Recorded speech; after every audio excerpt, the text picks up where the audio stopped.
මේ වීඩියෝ එක වැදගත් වෙයි ගෑස් සිලින්ඩර් පාවිච්චි කරන ඔක්කොටම. අපි අලුතෙන් ගෑස් සිලින්ඩරයක් ගෙනල්ලා සීල් එක කඩලා රෙගියුලේටරේ සම්බන්ධ කරා. සම්බන්ධ කරලා ඉවරලා බලනකොට මෙතනින් ගෑස් ලීක් වෙනවා. ඉතින් අපි කරේ රෙගියුලේටරේ ආයෙත් ගලවලා කම්පැනිට කතා කරලා කිව්වා. ඒ වුණාට කම්පැනිෙන් අපට හරි සහයෝගයක්වත් උපදෙස්වත් ලැබුණේ නැහැ. ඒ හින්දා අපි කරේ ගෑස් සිලින්ඩරේ චෙක් කරා.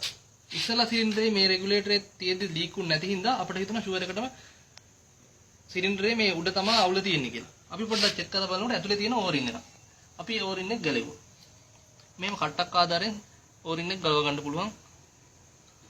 ගලවලා අපේ පරණ සිලින්ඩරේ තියෙනවා. ඒ සිලින්ඩරේ ලීක් එකක් උන්නේ නැති හින්දා අපි කරේ ඒ සිලින්ඩරේ තියෙන ඕරින් එක ගලවලා මේ විදිහට කට්ටක් ආධාරයෙන් ඒක ගලවලා දැන් මේ ලීක් වෙන සිලින්ඩරේට අපි ඒක මේ විදිහට හයි කරා.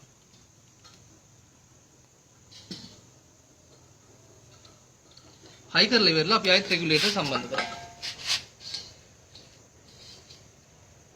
ඉතින් එතකොට කිසිම ලීක් එකක් නැහැ. ඒ කියන්නේ අර තිබුණු මෙන්න මේ රබර් ඕරින් එකේ තමයි අවුල තිබිලා තියෙන්නේ. ඉතින් ඔයගොල්ලන්ටත් පුළුවන් මේ වගේ ලීක් එකක් ඇති වෙච්ච වෙලාවක මේ වගේ ඕරින් එකක් ගෙදර තියාගෙන හිටියා නම් ඒ ලීක් එක හදාගන්න. මොකද කම්පැනියෙන් මහ ලොකු සහයෝගයක් හම්බෙන්නේ නැහැ. එහෙම නැත්නම් වෙනවා සිලින්ඩරේ ගෙනාපු තැනටම අරන් ගිහින් මේක දාගෙන එන්න. ඔයාලට කරන්න තියෙන්නේ ඔයාලගේ තියෙනවා නම් පරණ ගෑස් සිලින්ඩරයක් හොඳට වැඩ කරපු ඒ සිලින්ඩරේ ආපහු දෙන්න ඉස්සෙල්ලා මේ ඕරින් එක ගලවලා තියාගන්න. එතකොට මේ වගේ වෙලාවක පාවිච්චි කරන්න පුළුවන්.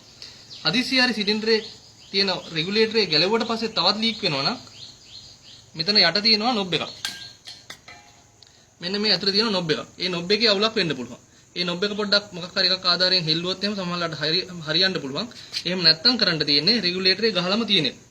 රෙගියුලේටරේ ගහලා තියෙද්දිත් ලීක් වෙනවා නම් ගැලවුවොත් පස්සෙත් ලීක් වෙනවා නම් එනම් කරන්නම දෙයක් නැහැ. ඒ වගේ වෙලාවකට සිලින්ඩරේ හොඳට වාතාශ්‍රය තියෙන තැනක අරන් ගිහින් තියලා තියන්න වෙනවා සිලින්ඩරේ ගෑස් ටික ඉවර වෙනකම්. කොයි වෙලාවකවත් ගෑස් ගඳ එනවා නම් ගෑස් ලීක් වෙන තැනක මුකුත් ගිනි දැල්වීම කරන්න හදන්න එපා. ඒ වගේම තමයි ලයිට් ස්විච් දාන්න යන්නත් එපා ලීක් වෙනවා.